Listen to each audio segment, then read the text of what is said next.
শহরের নাম ছিল রায় শহর। ইরাকের রায় শহরের বাদশাহ মুহররমের 10 তারিখে আজকে আপনার অনেক টাকা খরচ করেছেন, কথা কয় না, করছেন কিনা? এই যে মুহররম মাসে খরচের ফজিলত, দানের ফজিলত, আল্লাহর পথে হুসাইন, ইমাম হাসান হুসাইন আহলে বাইতের প্রেমে কুরবানি করার ফজিলত। ও বন্ধু, মুহররম মাসে 10 তারিখে আপনি যদি দান করতে পারেন, আপনার নিয়ামত কেমন হবে রে। আমি আপনাদেরকে বলে দেই, রায় শহরের বাদশার কাছে এসে এক ভিক্ষুক হাত পাতলেন মুহররমের 10 তারিখে। ভিক্ষুক যখন হাত পাতলো, রায় শহরের বাদশা কি করলেন? তাকে বিতাড়িত করে দিলেন, না না, তোমাকে সাহায্য করব না।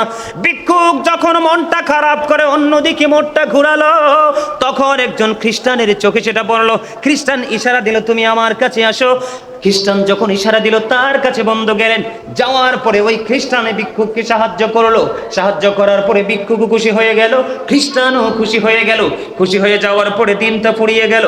রাত্র যখন গভীর হলো, ওই রায় শহরের বাদশা তিনি স্বপ্নে দেখতেছে, তিনি মনোমুগ্ধকর এক বালাখানার সামনে তিনি দাঁড়িয়ে আছে। সুবহানাল্লাহ বলেন না? কিন্তু দুঃখজনক হলেও সত্য, এটা ছিল ওনার নসিবে লেখা। কিন্তু কে জানি ওনাকে ডেকে ডেকে বলছে, আহারে রায় শহরের বাদশাহ, এই পুরস্কার তো তোমার নসিবে ছিল, এখন এটা অন্যে কেড়ে নিয়ে গেছে, এটা তোমার কাছ থেকে হাতছাড়া হয়ে গেছে। এটা তিনি স্বপ্নযোগে দেখতে পাইলেন। কি স্বপ্নযোগে দেখতে পাইলেন? দেখার পরে তিনি বুঝতে পারলেন। বোঝার পরে বন্ধু, সকাল যখন হলো দাদাভাই, এবার কি করলেন? ওই রায় শহরের বাদশা 1 লক্ষ দিরহাম নিয়ে বন্ধু খ্রিস্টানের বাড়ি চলে গেল। খ্রিস্টানের বাড়ি গিয়ে খ্রিস্টানকে ডেকে ডেকে বলল, আমি তোমাকে 1 লক্ষ দিরহাম দিব। কত?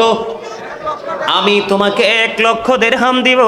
কত কালকে দানের বিনিময়ে যে পুরস্কার পেয়েছো, ওই পুরস্কারটা তুমি 1 লক্ষ দিরহামের বিনিময়ে তুমি আমার কাছে বিক্রি করে দাও। এবার খ্রিস্টান একটা ডাক দিয়ে বললেন, রে রায় শহরের বাদশা, তুমি মনে করেছো তুমি চালাক, তুমি কালকে যে স্বপ্ন দেখেছো, এই স্বপ্ন আমি খ্রিস্টানও দেখেছি। আমি তোমাকে বলে দিতে চাই, 1 লক্ষ দিরহামের বিনিময় ওই জান্নাত তো থাক দূরের কথা, একটা চৌকাঠও আমি তোমার কাছে বিক্রি করব না। এই মুহররম, এই আশুরার 10 তারিখে দান করার, খরচ করার ফজিলত আমি জানতে পেরেছি। তুমি দেখো, আমি মধুর কালেমা পড়ে হয়ে গেলাম মুসলমান।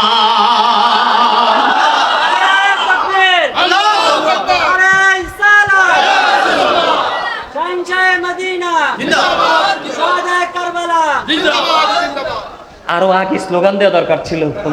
শহাদায়ে কারবালার ফজিলত নিয়ে 1 ঘন্টা, 1.5 ঘন্টা, 2 ঘন্টায় 3 ঘন্টা আলোচনা শেষ করা যায় না, কারণ এটা বিভিন্ন দিকে হাঁটলে বন্ধু শুধুই তথ্য আর তথ্য খুঁজে পাওয়া যায়।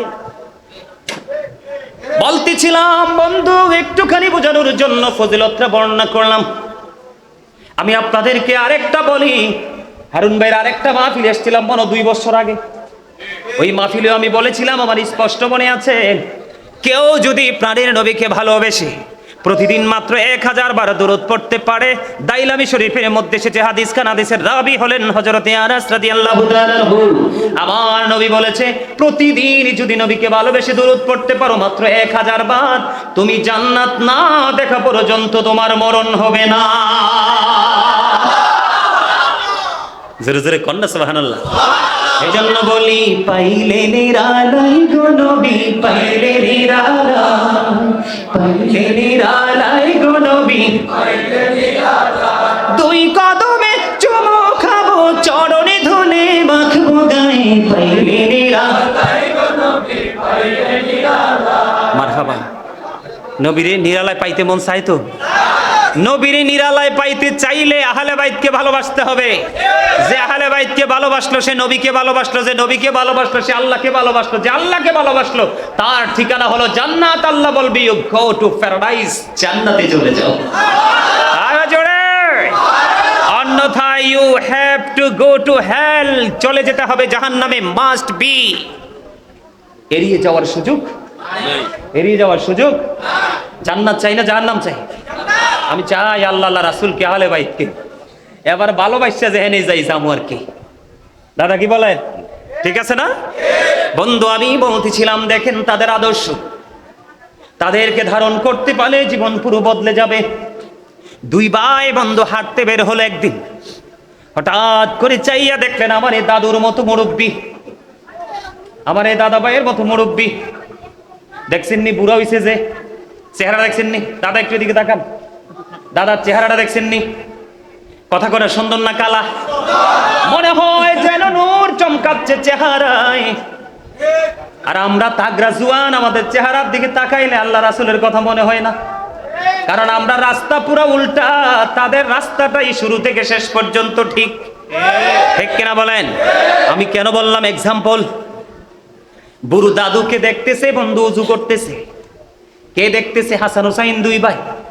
এবার দেখে দেখে দেখলো এই মুরব্বী দাদা ভুল করতেছে।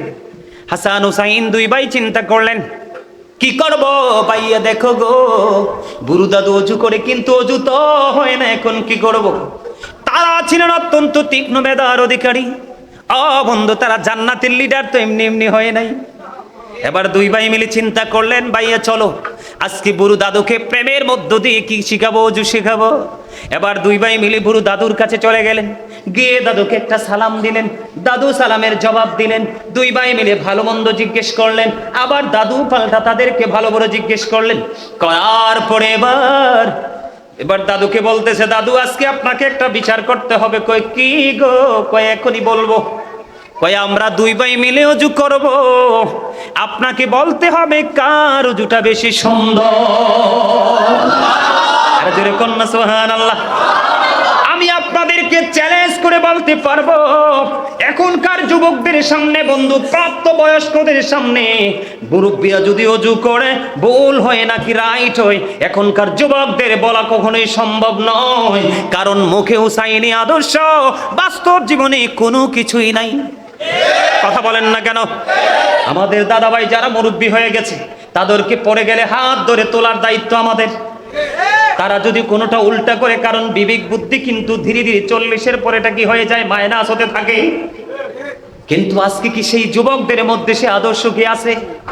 এই রুমে তাগরা জোয়ান নাতি পড়ে আছে, ওই রুমে দাদু পড়ে আছে, দাদুর খবর নেই না। আর ইমাম হুসাইন দেখেন তাদের আদর্শ কেমন। দুই ভাই তো হাঁটতেছে, হাঁটার মধ্য দিয়ে চলে যেতে পারতো, ঠিক না বলেন? কিন্তু যায় নাই। দাদু গো, আমরা দুই ভাই মিলে অজু করবো, আপনাকে বলতে হবে কার অজুটা বেশি সুন্দর। দুই ভাই মিলে বন্ধু সুন্দর করে অজু বানাইতে থাকলেন। এবার বুড়ো দাদু একটা ডাক দিয়ে বললেন, দাদু দাদু গো, কে গো তোমরা? এত সুন্দর তোমাদের অজু কে রে? তোমাদেরকে এত সুন্দর অজু শিখিয়ে দিল, এত সুন্দর নুরানি চেহারা তোমাদের, এত মিষ্টি ব্যবহার তোমাদের। এখনকার যুবকেরা এই মুরব্বীদেরকে দেখলে সালাম দেয় না, মুরব্বীরা যুবকদেরকে সালাম দিতে বাধ্য। কথা বলেন না কেন? এটা কি হুসাইনি আদর্শ হতে পারে? গত কয়েকদিন আগে আমি এবং আমার ছেলেরা রাস্তা দিয়ে হেঁটে হেঁটে একটা ছোট প্রোগ্রামে যাচ্ছিলাম। তা আমরা কথা বলতেছি, সালামের কথা দাদা আমারও মনে নাই, কিন্তু আমাদের পাশ কাটিয়ে যাচ্ছে এক মুরব্বী, মনে আছে তোমার? এক মুরব্বী পাশ কাটিয়ে যাচ্ছে সাইকেলে করে। মুরব্বী যখন দেখলেন পাঞ্জাবি গায়ে, মাথায় টুপি, মুখে দাড়ি, চিন্তা করলেন এটা নিশ্চয়ই হুজুর। আমি যদি ওনাকে ক্রস করে চলে যাচ্ছিলাম, কিন্তু উনি তো আমাকে ক্রস করেনি, উনি আমাকে সালাম দিয়ে দিয়েছে। জোরে জোরে কন্যা সুবহানাল্লাহ। এখানে আমার ওই মুরব্বী চাচা হয়ে গেল বড়, আমি কিন্তু একটু ছোট। কথা কয় না কেন? বুঝে আসিনি আমি কি বুঝাইতে চাই আপনাদেরকে, বুঝেননি? এবার দুই ভাই মিলে যখন অজু করলো, দাদু বলতে থাকলেন, তার প্রতিক্রিয়া ব্যক্ত করতে শুরু করলেন, কে গো তোমরা? এত সুন্দর তোমাদের অজু, তোমাদের দুই ভাইয়ের অজু এত সুন্দর, কে শিখিয়েছে এত সুন্দর অজু? এবার দুই ভাই ডাক দিয়ে বললেন, দাদু আমরা পৃথিবীর কোন সাধারণ মানুষ নই, আপনার কলিজার টুকরা সরকারে মদিনা, ইমামুল মুরসালিন রাহমাতাল লিল আলামিন, সরকারে মদিনা নবী মুহাম্মদ রাসূলুল্লাহ সাল্লাল্লাহু আলাইহি ওয়াসাল্লাম আর কলিজার টুকরা দুই নাতি। বুড়ো দাদুকে কৌশল অজু শিখিয়ে দিলেন। দাদু তো খুশি। দাদু বলতেছে, আজকে আমি অজু শিখে গেলাম, আর কি হবে না ভুল। এটা হলো হুসাইনি আদর্শ। দেখে আগে সালাম দিয়ে দিবেন। যদি দাঁড়ায়, চাচার চিনেন না তো কি হয়েছে, চাচা কেমন আছেন, ভালো আছেন? আমি কি করি জানেন? যখন অটো টোটোতে সরি রকালে চলতে হয় না, তো অটো ড্রাইভারকে ভাড়াটা দিয়ে বলি, ভাই তুমি ভালো থাইকো। অটো ড্রাইভার অবাক হয়ে যায়, রিক্সা ড্রাইভার অবাক হয়ে যায়। আমি এটা কেন করি? বুখারী শরীফের মধ্যে এসছে হাদিস খানা। আমার নবীজি কি বলেছে? আমার নবীজি বলেছে, একটা মানুষ অনেক বেশি দানবী, অনেক বেশি নামাজি, কিন্তু তার ব্যবহার সুন্দর না, তার ব্যবহারে মানুষ কষ্ট পায়। নবীজি বলেছেন এক কথায় সে জাহান্নামী। আরেকজন এত বেশি দানও করতে পারে না, এত বেশি ইবাদতও করতে পারে না, কিন্তু তার আচরণে মানুষ মুগ্ধ হয়ে যায়। আমার নবীজি তাৎক্ষণিকভাবে বলে দিলেন সে জান্নাতি। এই জন্য ইমাম হুসাইনকে দাদার সাথে সিম্পল ভাবে একটা জায়গা গ্যাপ রেখে এসেছি, এটা একটু পরিপূর্ণ করতে চাই। ওই যে বলেছিলাম ইয়াজিদ মদ খায়, মদের আসর বসাতো। মদ হারাম না হালাল? ইমাম আজম আবু হানিফা রহমতুল্লাহি আলাইহি তিনি বলেছেন তোমরা যদি কাউকে মদ পান করতে দেখো তাহলে তাকে সঙ্গে সঙ্গে ৮০টা ডোরা মারবা।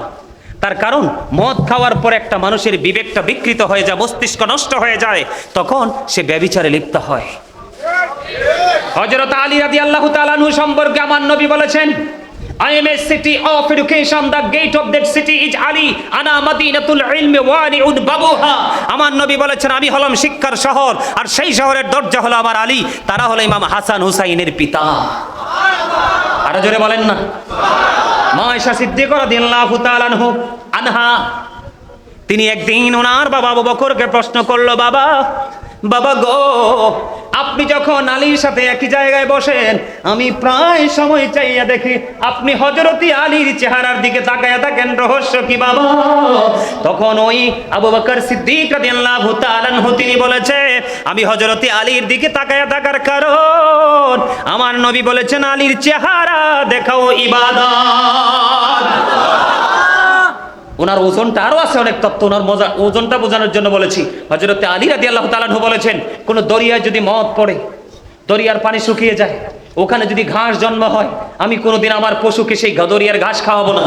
যদি ওই দরিয়ার উপরে বিশাল মিনারা তৈরি করা হয়, আমি আলী কোনোদিন সেই মিনারায় দাঁড়িয়ে আজান দিব না।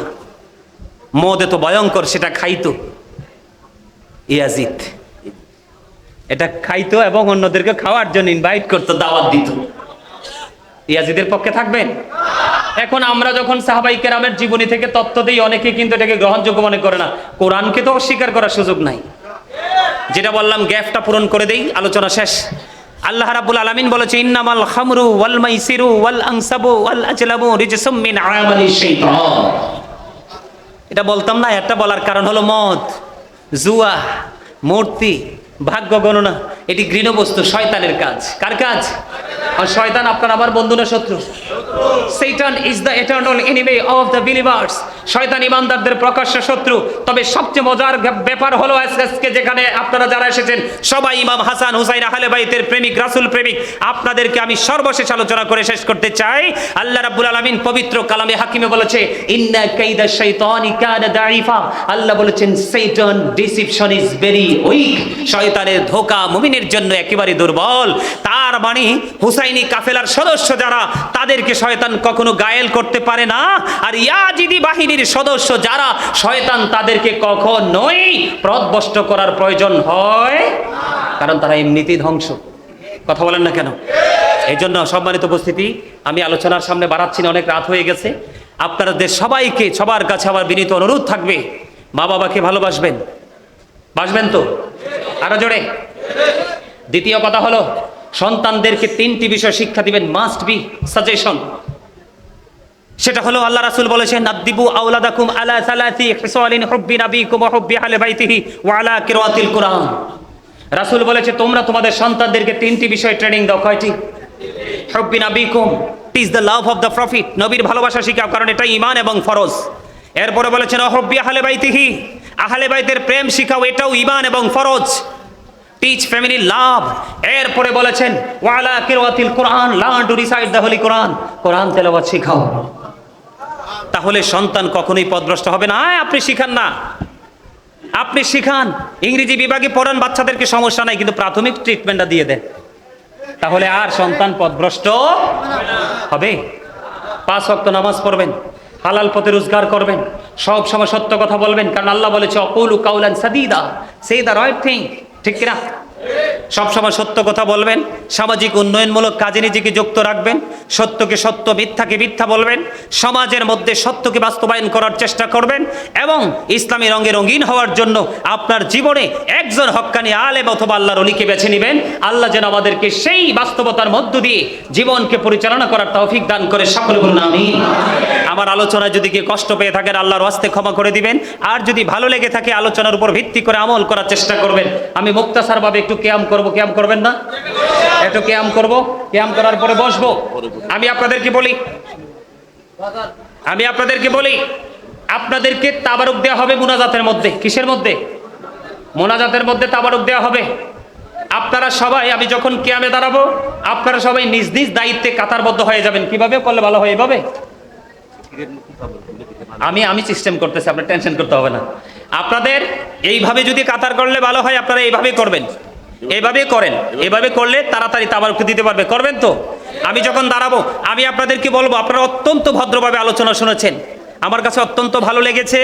আপনাদেরকে আরেকটা সর্বশেষ দায়িত্ব হলো, আপনারা কর্তৃপক্ষ ভলান্টিয়ারদের দিকে তাকাবেন না, আপনারা নিজ নিজ দায়িত্বে নিজেদের কর্তব্য মনে করে আপনারা কাতারটা সোজা করে দিবেন, তাদের জন্য কষ্ট না হয়, কারণ তারা এমনিতে অনেক কষ্ট করেছে। ঠিক না? ঠিক। আচ্ছা, অসুবিধা নেই, এসব অসুবিধা নেই, সময় আছে, আমার হাতে সময় আছে অনেক। আপনাদেরকে কি বলছি বুঝতে পারছেন? আমি একটু জিকির করব, জিকিরের মধ্য দিয়ে বিজ্ঞানীদের বিজ্ঞানী, হ্যাঁ এটা গাইতাম। হ্যাঁ, হাদিয়ে দিতে হবে তো। হাদিয়া আছে পকেটে? দেখছেন না দাদা, বেহা হয়ে গেছে তো। হাদিয়া দিতে হবে, মানিটা হচ্ছে আপনাদেরকে একটু পরীক্ষা করা। আপনারা যত সুন্দর করে বলছেন হুজুর গজল, গ্রামে একজন রাইটার, আমার এই সিনায় গজলের অভাব নাই, আমি নিজে লেখি, নিজে সুর দিই, নিজে গাই। কথা কি বুঝতে পারছে? আপনারা চাইবে না শুধু আমি গাইবো, কোনো সমস্যা নাই। এই গজলের মাধ্যমে, হাম নাতের মাধ্যমে কিন্তু মানুষের হৃদয়ে নতুন করে আবার প্রেমের জন্ম দেয়। ঠিক না বলেন? মানুষ আবার চেতনা ফিরে পায়, তাই তো? আরো যা বলেন, বিজ্ঞানীদের বিজ্ঞানী আঙ্গ নবীজি, এমন দয়াল নবী আর হাইবানি, এমন দয়াল নবী খুঁজা হাইবানি। বিজ্ঞানীদের বিজ্ঞানী আঙ্গ নবীজি, বলেন বিজ্ঞানীদের বিজ্ঞানী আঙ্গ নবীজি, এমন দয়াল নবী আর হাইবানি, এমন দয়াল নবী খুঁজা হাইবানি। বিজ্ঞানীদের বিজ্ঞানী আঙ্গ নবীজি, বিজ্ঞানীরা রকেট যোগে চাঁদের দেশে যায়, আঙ্গ নবী রকেট চারা মেরাজ শরীফ যায়।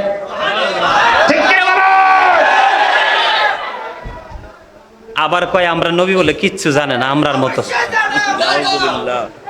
তুমি বিমান লইয়াও অ্যাক্সিডেন্ট করে নদীতে পড়া কয়দিন আগে ওসিম জাওয়াদ মরছে না? বাস্তব কথা বলি আর কি, যেটা সবার চোখের সামনে এই যুগে মরছে না ওসিম জাওয়াদ? মরছেনি? কথা কয় না। আর আমার নবী কেমনে চলে গেল বোঝা যায় না। এখানে বেনজিরো বেমিসাল। ঠিক না? ঠিক। আমার সাথে সবাই গান, অনেক সুন্দর লাগবে, অনেক ভালো লাগবে। বিজ্ঞানীদের বিজ্ঞানী আঙ্গ নবীজি, এমন দয়াল নবী আর হাইবানি, এমন দয়াল নবী খুঁজা হাইবানি।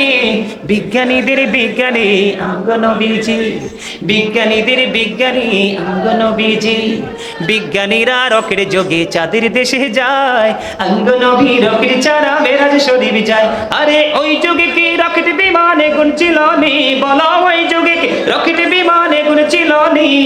বিজ্ঞানীদের বিজ্ঞানী আঙ্গ নবীজি, সবাই বিজ্ঞানীদের বিজ্ঞানী আঙ্গ নবীজি, বলেন বিজ্ঞানীদের বিজ্ঞানী আঙ্গ নবীজি।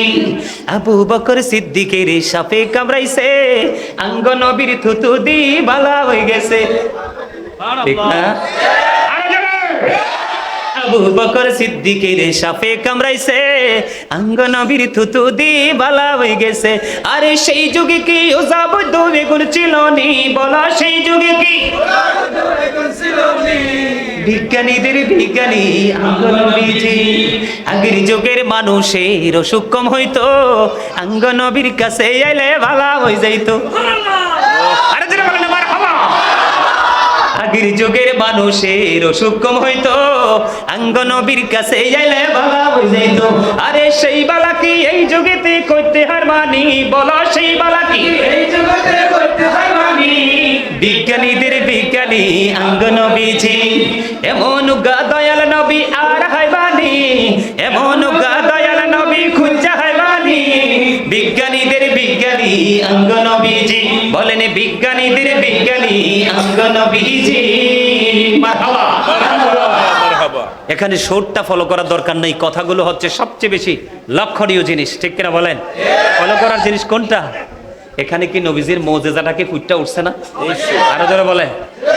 নবীজি কি বলবো, নবীজিকে নিয়ে কথা বললে তো শেষ হইতো না, রাত শেষ হবো কয়েক হাজার, কিন্তু আলোচনা শেষ, ঠিক না বা ঠিক? কারবালা নিয়ে একটা পুরনো গজল গাই, যদি পারেন আপনারা আমার সাথে গাইবেন।